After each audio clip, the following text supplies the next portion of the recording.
உங்களை அன்போடு வரவேற்பதில் பெருமகிழ்ச்சி அடைகிறது இந்த மனித பிறவியின் மகத்துவம் என்ற வாழ்வியல் விழிப்புணர்வு பயிற்சி.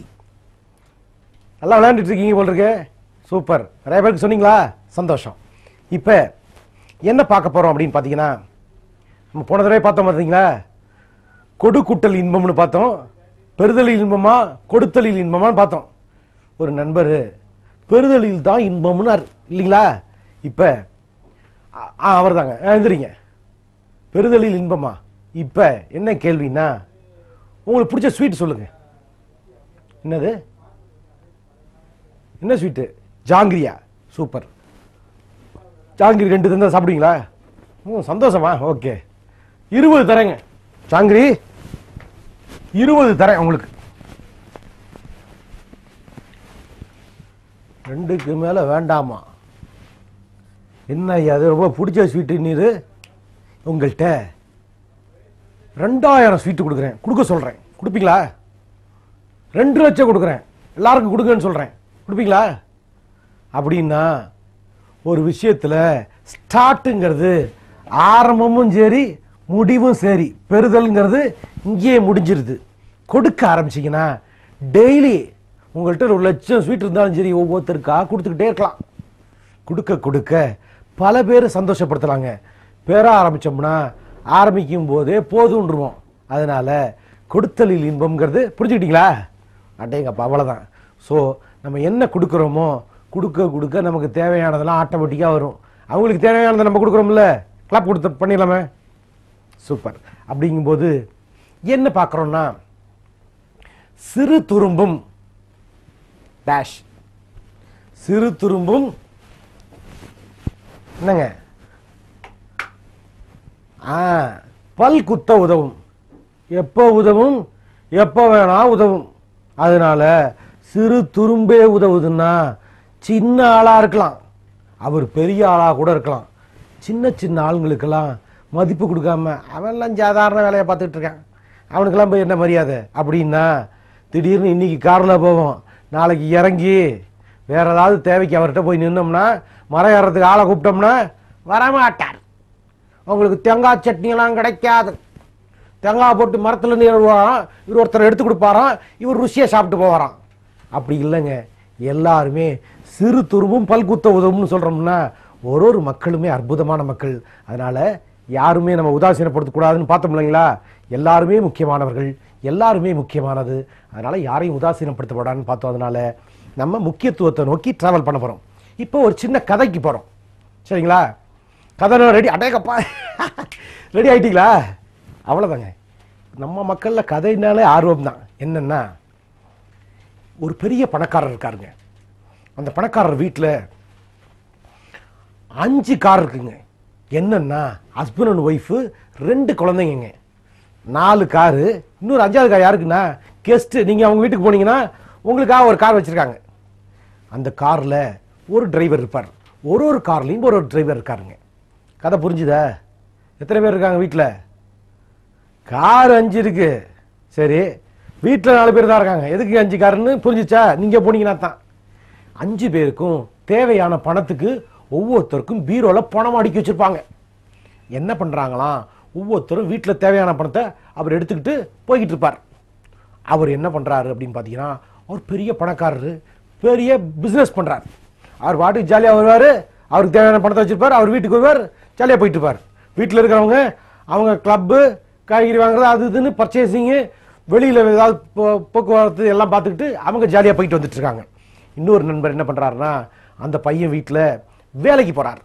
அவர் வேலைக்கு போயிட்டு ஜாலியாக போயிட்டு வரார். அவர் 4வது ஆள் யார் பண்ணுறாங்கன்னா, இந்த பொண்ணு காலேஜுக்கு போச்சான். திடீர்னு ஐயாவுக்கு ஒரு ஃபோன் வருது. பிஸி மேன் இருக்கார்ல, அவருக்கு ஃபோன் வருது. என்னன்னா, என்ன வருதுங்க, உங்கள் பொண்ணை காணோம்.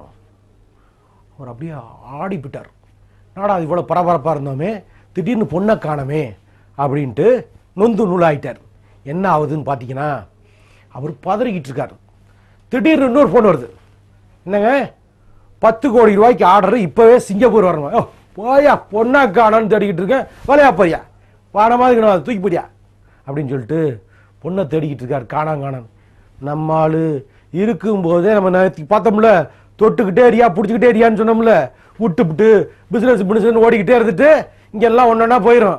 போனதுக்கு அப்புறம் இதை விரட்டிக்கிட்டு போனோம்னா கிடைக்காது. அதனால இதெல்லாம் பிடிச்சிக்கிறதுக்கு தாங்க அதையே தேடுறோம். நம்ம இதை விட்டுட்டு பணம்னு தேடிக்கிட்டே இருந்தோம்னா பணத்தை தேடுவோம், ஆட்களை விட்டுருவோம். அதனால எதுக்காக எதை தேடுறோம்னு முதல்ல புரிஞ்சுக்கணும். புரிஞ்சு போச்சா? ரொம்ப சந்தோஷங்க. அதனால நம்ம குடும்பத்தில் சந்தோஷத்துக்காக தாங்க எல்லா வேலையும் பண்ணுறோம். அதனால நம்ம குடும்பம் எவ்வளோ சிறப்பாக இருக்கணும்னா இந்த முயற்சி எல்லாரையும் சந்தோஷப்படுத்துறதுக்கு தான் எடுக்கிறோம். அதனால அந்த எஃபர்ட்டை வேஸ்ட் பண்ணிடக்கூடாது. அதனால நம்ம இவங்களுக்கு முக்கியத்துவம் கொடுக்கறதுக்காக தான் இவ்வளோ பட்டு பணம் சம்பாதிக்கிறோம். அதனால அந்த பணத்தை எப்படி சம்பாதிக்கணும்னு பார்த்தீங்கன்னா நம்ம ரொம்ப கேர்ஃபுல்லாக இருக்கணும். இப்போ என்ன நடக்குது அப்படின்னு பார்த்தீங்கன்னா, அந்த வீட்டில் இவர் பதறிக்கிட்டு இருக்காரு. என்ன பதறிக்கிட்டு இருக்காரு? யாரு? கதை புரியுதா? அந்த வீட்டில் எப்படியாவது நம்ம பொண்ணு கிடைக்காதா, என்ன ஆச்சுன்னு தெரியலேன்னு பார்த்தா அவர் டிரைவரோட ஓடி போயிடுச்சான். எப்படி ஓடிச்சுன்னு இந்த தகவலை தெரியறதுக்காக அவங்க வீட்டில் இருக்கிற இன்னொரு நண்பரை கூப்பிட்டு, உனக்கு ஏதாவது பணம் கணம் தரண்டா, ஏய் பொண்ணு எங்கடா காணான்னு தெரியலடா அப்படின்ட்டு அந்த டிரைவரோட ஃப்ரெண்டுக்கிட்ட கேட்குறாங்க. டிரைவரோட ஃப்ரெண்டுக்கிட்ட கேட்ட உடனே அவன் சொல்கிறான், வேற ஒன்றும் இல்லைங்க, அவன் ஃபோன் பண்ணிட்டு காலேஜ் கிளம்பும்போது காரை இந்த பாப்பா உட்காந்துக்கிட்டு கதவை சாத்துச்சான். கதவை சாத்தும்போது பார்த்துமா கை நசுங்கிற போகுது. என்ன சொல்லியிருக்காருங்க? கை நசுங்கிற போது பார்த்துன்னு சொல்லியிருக்காரு. அடுத்து காலேஜில் போய் இறங்கினோடனே நண்பர் கீழே இறங்கி காதை அழகாக திறந்து விட்டுருக்கார். கதவை திறந்து விட்டனே இந்த பாப்பா இறங்கும்போது துப்பட்டா தடுக்கி கீழே விழுந்துருச்சான். கீழே விழும்போது நண்பர் என்ன பண்ணியிருக்காரு? பிடிச்சிருக்கார். இவ்வளவுதான் நடந்தது. ஒன்று மனசுல தொட்டிருக்கார், இன்னொன்று கையில தொட்டிருக்கார். அவ்வளவுதான். அவர் கருப்பா சேப்பான்னு தெரியல, ஜூட் ஆயிட்டார். அப்படின்னா இதை கூட நம்ம பிள்ளைங்களையும் சம்சாரத்தையும் தொடலைன்னா அவங்க எங்கெங்கேயாவது எங்க ஆதரவு கிடைக்குதோ அங்க ஜூட் ஆயிடுவாங்க. அதனால யாரையும் ஜூட் ஆக்கிறதுக்காக இங்க 10 மாசம் சுமந்து வரதில்லைங்க. அம்மா கஷ்டப்பட்டு பெற்று போடுறதோட முடியலைங்க. அதுக்கப்புறமா நம்ம அவங்களோட அவங்க தேவையை பூர்த்தி பண்ணுங்க. இங்க என்ன பார்க்குறோம் அப்படின்னு பார்த்தீங்கன்னா அன்புன்னு. இப்போ என்ன சாப்டரு? அன்புன்னு பார்க்குறோம். நார்மலா அன்புங்கிறது என்ன ஆரம்பிக்குது அப்படின்னு பார்த்தீங்கன்னா, உனக்கு என்னமா தேவை அப்படின்னு கேட்டுட்டு அன்பை கொடுக்குறோம். அப்படித்தானே ஆரம்பிக்கிறோம். உனக்கு என்னப்பா வேணும்? சின்ன குழந்தையா இருக்கும்போது நல்லா பார்த்துக்கடா, உனக்கு பசிக்குதா இந்தா அப்படின்னு கூப்பிடுறோம். நம்ம ஆளு அடுத்து என்ன பண்றான்னா, என் புள்ள இன்ஜினியருக்கு தான் படிக்கணும். இது பேர் என்ன தெரியுமா? வெறின்னு பேரு. அதுக்கு முன்னாடி பற்றுன்னு ஒண்ணு இருக்கு. பற்று அப்படின்னா என்னன்னா பத்திக்குவோம். என்ன பத்திக்குது? நம்ம பத்திக்கிட்டதை அவன்கிட்ட வச்சு திரிச்சிருவோம். என்னன்னா நம்ம நிறைய இன்ஜினியர்லாம் பார்க்குறோம்ல, பார்த்துட்டு எல்லாரையும் 200 வாங்கினா எல்லாரும் 200 வாங்க முடியுமாங்க? நம்ம வாங்கணும் முதல்ல. நான் தான் எங்கதையே சொன்னேன்ல, எல்லாரையும் சாத்தியம் கிடையாதுங்க. அவங்கள போட்டு கஷ்டப்படுத்தாதீங்க. அவங்க வாழ்கிறத வாழ்க்கையை அவங்க வாழ வந்திருக்காங்க. நம்மால் ஏதோ நம்ம வீட்டில் வந்ததுனால சந்தோஷப்படுத்துறதுக்கு வந்தோமா அவனை போட்டு சங்கடப்படுத்துறீங்க. நான் ஒரு ஸ்கூலில் பேசினேன். அந்த ஸ்கூலில் சொல்லுது, பாப்பா 1.5 மணி நேரம் ஸ்பீச் கொடுத்தேங்க. இப்படிதான் ஒரு ஊர்லேயும் ஸ்கூலு காலேஜ் இண்டஸ்ட்ரீஸ் எல்லா இடத்துலையுமே பேசிகிட்டு இருக்கோம். எங்கேயாவது முடிஞ்சா கூப்பிடலாம், சந்தோஷம். ஆனால் இப்போ என்ன நடக்குதுன்னு பார்த்தீங்கன்னா, அந்த குழந்தை என்ன சொல்லுதான், எங்கள் அப்பாவும் நிறைய சம்பாதிக்கிறாங்க, அம்மாவும் சம்பாதிக்கிறாங்க, எவ்வளோ பணம் கேட்டாலும் கொடுத்துருவாங்க அங்கிள், என்ன வாங்கி தர சொன்னாலும் வாங்கி தந்துடுவாங்க. But I am not happy with that people. நான் சந்தோஷமாகவே இல்லைங்கன்னு சொல்லிட்டு அழுவுதுங்க. இந்த பயிற்சியை சொல்லிட்டு இந்த ஃபீட்பேக் நான் கேட்கும்போது சொல்லிட்டு அழுதுகிட்டே இருந்து 1.5 மணி நேரமாக நான் சந்தோஷமாக இருந்தேன் அங்கிள் அப்படின்னு சொல்லிட்டு, திருப்பி உங்கள் பயிற்சி எங்கெங்க நடக்குது அப்படின்னு கேட்டுட்டு அந்த பாப்பா சொல்லுது, நான் சொன்னேன் நீ எங்கே சொல்கிறியோ நான் வந்து பேசுகிறேம்மா அப்படின்னு சொன்னப்போ அந்த பாப்பா சொல்லுது, 11 வயசுங்க, எங்கள் அப்பார்ட்மெண்ட்ஸில் எங்கள் அப்பா அம்மாவையும் உட்கார வைக்கிறேன், மற்றவங்களையும் பேசி உட்கார வைக்கிறேன், தயவு செஞ்சு அங்கே பேசுங்கன்னா நம்மலாம் என்னத்துக்குங்க இதுக்கு கத்தையாக சம்பாதிச்சு குழந்தைங்களை காயப்படுத்துறதுக்காக நம்ம வந்திருக்கோம்? அது இல்லைங்க. நம்ம கஷ்டப்பட்டு பிறக்க வைக்கிறது மட்டும் இல்லைங்க, அவங்களுக்கு உதவுவர்களாக மாற வேண்டும்ங்கிறது தான் ரொம்ப முக்கியமானது. அதனால அன்பை முதல்ல கொடுப்போம். பற்ற கொடுத்துவிட்டு இன்ஜினியர் தான் படிக்கணும்னு வெறியாகி வெறியில் நீ படிக்கலன்னா தொலைச்சு விட்டான்டான்னு அடிச்சா காயமாகி சூட்டாயிடுறாங்க. இப்போ என்ன பண்ண போறோம்னா, எல்லாரும் ஏந்திரிச்சுக்க போகிறோம். சந்தோஷங்க. என்ன பண்ண போகிறோம்னா, கையை முன்னாடி நீட்டிக்க போகிறோம். மனமாற ஒரு சின்ன உறுதிமொழி எடுத்துக்க போகிறோம். என்ன உறுதிமொழின்னு கேட்குறீங்களா? நான் இங்கே வாழ்வதற்காக வந்திருக்கிறேன். யாரும் சாவறதுக்கு ரெடியா இல்லைங்க. யாராவது போய் சாவுன்னா வேலையா போறியான்னு சொல்லுங்க. புரியுதுங்களா? நம்ம வாழ்றது எப்படின்னு நம்ம முடிவு பண்ணிக்கணும். அதனால இந்த வாழுதல்ங்கிறது ஒரே ஒரு தரம் பண்றதுனால கையை முன்னாடி நீட்டிக்க போறோம். இந்த அற்புதமான வாழ்க்கையை நான் ஒரே ஒரு முறை வந்திருக்கிறேன், இதை வாழ்றதுக்காக மட்டும்தான் வந்திருக்கேங்கிறதுனால நம்ம மனப்பூர்வமா முதல்ல நம்மளும் யாருக்கும் இடைஞ்சல் பண்ண வேணாம், அவங்கள வாழ விடுவோம். சரிங்களா? பிள்ளைங்களுக்கு நல்லது பண்றேன்னு அவங்கள நோகடிக்க வேணாம். நிறைய இடத்துல பார்த்தீங்கன்னா வீட்டுக்காரரை பற்றி அவங்க சொல்கிறாங்க, சம்சாரத்தை பற்றி இவர் சொல்கிறாரு, பிள்ளைங்களை பற்றி அவங்க சொல்கிறாங்க. எல்லாருமே சம்பாதிக்கிறோங்கிறாங்க, சந்தோஷத்தில் சம்பாதிக்கிறாங்க, ஊட்ட கட்டுறாங்க. ஆனால் மனசில் மனக்கோட்டையை பலம் கட்டி சின்ன பின்னமாக ஆயிடுதுங்க. இப்போ நம்ம பார்த்தோம்ல, ஏற்கனவே பாப்பாவை காணோன்னு தேடிக்கிட்டு இருந்தாங்க. அது மாதிரி இல்லாமல் யாரையும் காயப்படுத்துவதற்காக நாம் வரவில்லை.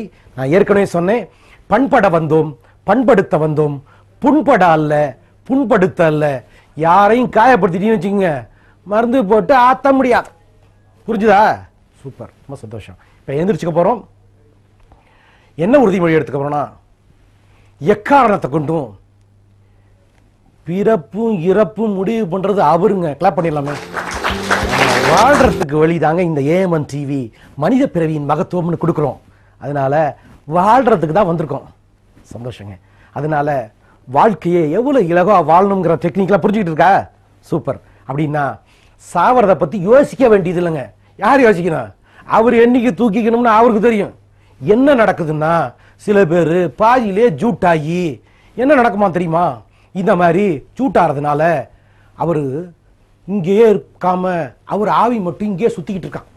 அவர் குழப்பமா ஸ்வீட்டெல்லாம் சாப்பிட்டோம்ல, விருப்பமானதெல்லாம் இங்கேயே நடக்கும். பொண்டாட்டிய பார்க்கணும்னு நினைப்பாரு, ஜூட் ஆயிட்டா அம்மா அப்பாவோட பாதிய குழந்தைய பாதியிலும் போயிருதுங்களே. போன மக்கள் பார்த்தா திடீர்னு என்ன ஆகுது? ஜூட்டானீங்கன்னா உங்களுடைய ஆவி இங்கேயே சுத்திக்கிட்டு இருக்கும்போது எதெல்லாம் அனுபவிக்கணும்னு ஆசைப்பட்டீங்களோ எல்லாம் இங்கே இருக்கும். ஆனா அனுபவிக்க முடியாது. உங்களை எப்ப கூட்டிக்கணும்னு அவருக்கு தெரியும். நம்ம முன்னாடியே ஜூட்டானா உடம்பு மட்டும்தான் ஜூட்டாகும், இங்க உயிர் சுத்திக்கிட்டே இருக்கும், நம்ம காயப்பட்டுருவோங்க. அதனால நம்ம ஆசைப்பட்டதெல்லாம் இங்கேயே இருக்கும், அனுபவிக்க முடியாது. இங்க இருந்து போறது இல்லைங்க, இங்கே இருந்து இங்கே தான் போவோம், இங்கே இருந்து அங்க போறது இல்லை, அவரு தான் கூட்டிக்குவார். அதனால நம்ம யாரும் வாழ்றதுக்கு வழி யாராவது இடைஞ்சலா இருந்தா வேலையா போடுறான்னு சொல்லிருங்க. நம்ம எப்படி வாழணுங்கிறது ரொம்ப முக்கியமானது. நாம் அனைவரும் உதவுபவர்களாக, குடும்பம் நம்ம ஏற்கனவே பார்த்தோம், கொடு கூட்டல் இன்பம் தான் குடும்பம். அதனால என்னங்க முடிவு பண்ணிட்டீங்களாங்க? ரொம்ப சந்தோஷங்க. எல்லா மனிதர்களும் எல்லாம் நான் தான் சொன்னேன், நம்ம வீட்லயே நிறைய தெய்வங்களை வளர்த்துட்டு என் புள்ள வந்து காப்பாற்றணும்னு நினைச்சுட்டு அதை போட்டு காயப்படுத்தினா எப்படிங்க காப்பாற்றும்? காப்பாத்தாதுங்க. அதனால காயப்படுத்துறது இல்லைங்க. ஏன்னா இங்க இன்னும் முக்கியமானது பார்க்க போறோம். என்னன்னா, ஹஸ்பண்ட் வந்துட்டார், நம்ம என்னன்னா கல்யாணம் ஆகுதுங்களா, ஆயிடுச்சா, சந்தோஷம். சம்சாரம் வந்த உடனே ரெண்டு பேரும் அன்பா இருப்பாங்க. குழந்தை பிறந்த உடனே இந்த அன்பு இருக்குல்லங்க, அம்மாவுக்கு சம்சாரத்துக்கு இருக்கிற அன்பு அங்க குழந்தைக்கு போயிடும். கிளாப் பண்ணிடலாமே. போட்டுக்கிட்டு என்னையா கிளாப் பண்ண சொல்றேன்றீரா? அப்படி இல்லைங்க, அந்த அன்பை பெருக்கிறாங்க. அப்பன்னா நீங்க என்ன பண்ணணும்னா, உங்களோட அன்பை சம்சாரத்துக்கும் கொடுக்கணும், குழந்தைக்கும் கொடுக்கணும்.